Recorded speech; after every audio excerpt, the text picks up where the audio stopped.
Hello students, तो आज हम पढ़ेंगे आइलर इक्वेशन के बारे में। तो कैलकुलस ऑफ वेरिएशन का ये चैप्टर है, ठीक है। तो इसकी स्टेटमेंट क्या है, इम्पोर्टेंट आर्टिकल है। तो इसकी स्टेटमेंट है let J y be of functional of the form, तो किस फॉर्म में, integral A to b f bracket के अंदर एक्स कॉमा वाई डैश इन ब्रैकेट के बाहर आ गया d x defined on the set of function y of x which है continuous first derivative in a b and satisfy the boundary condition y a is equal to capital A and y b is equal to capital B। ठीक है, ये clear हो गया आपको। Then तो necessary condition क्या है इसकी, then a necessary condition for J y to have an extremum for a given function y of x, that is y of x satisfy the equation। तो कौन सी इक्वेशन सेटिस्फाई करनी है y of x को, f y minus d Y D x. तो जो ये y है इसके पैरों में, सॉरी ठीक है ऊपर लिख दिया है मैंने, ठीक है सबस्क्रिप्ट है, तो जैसे ये है, ठीक है। तो f y minus d Y D x of f Y dash is equal to 0। तो ये होगी इसकी स्टेटमेंट। तो इसका प्रूफ कैसे करेंगे, तो इसका प्रूफ करना है हमने कि let us calculate the corresponding increment to the given functional that is delta G. तो डेल्टा जी किसके इक्वल हो गया, ये होगा जी इंटू ब्रैकेट के अंदर आ जाएगा y plus h minus G of y. ठीक है, अब इसकी वैल्यू कैसे लिखोगे, तो आपको जी ऑफ वाई की वैल्यू आपको पता है, ठीक है। अब इन्होंने मेंशन किया कि G of Y be functional of the form, ठीक है। तो इसको हम इस फॉर्म में लिख सकते हैं, क्लियर। तो आ जाएगा integral A to b f x comma y, ठीक है, प्लस एच लगा देंगे comma Y dash plus h dash, ठीक है। यहाँ तक क्लियर हो गया।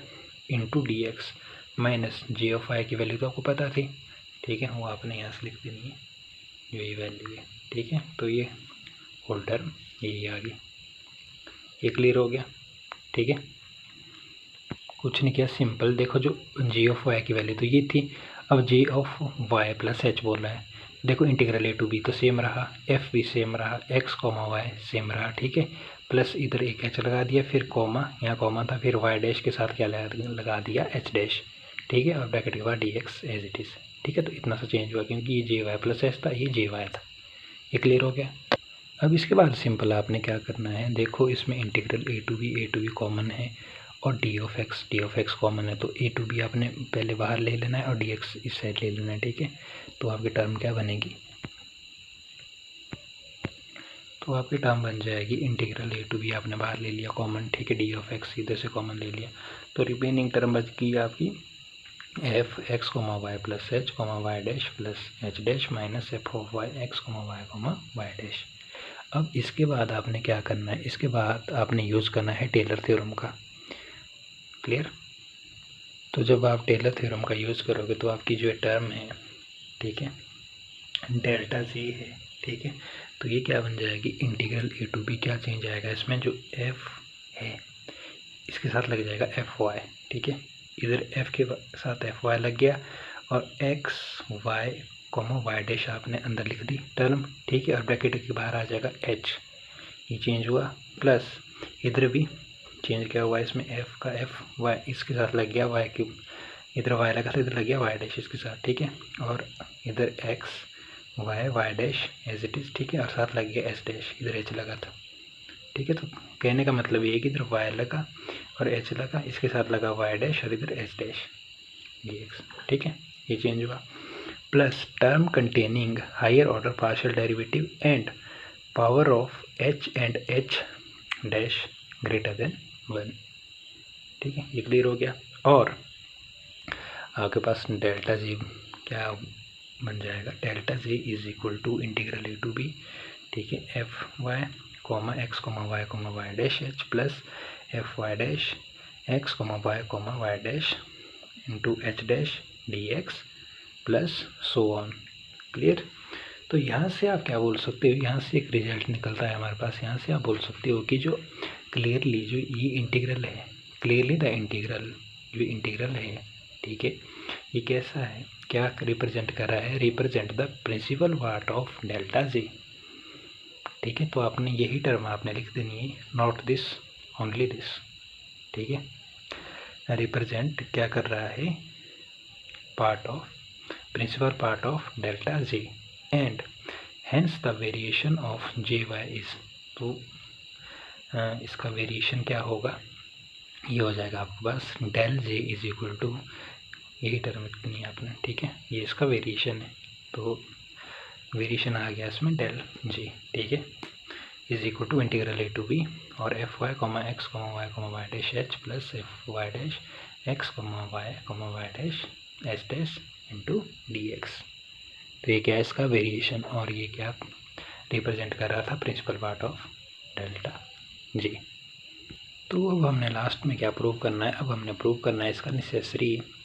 अब हमारे को कंडीशन दी गई थी, देन जो नेसेसरी कंडीशन है, ठीक है, तो the necessary condition of J y to be extremum is that del J is equal to 0, so that, तो जो हमारे पास टर्म थी डेल जे की, ठीक है, वो टर्म किसकी इक्वल हो जाएगी, 0 के, integral A to b f y x comma y dash H plus F Y dash x comma y dash H dash d x is equal to 0।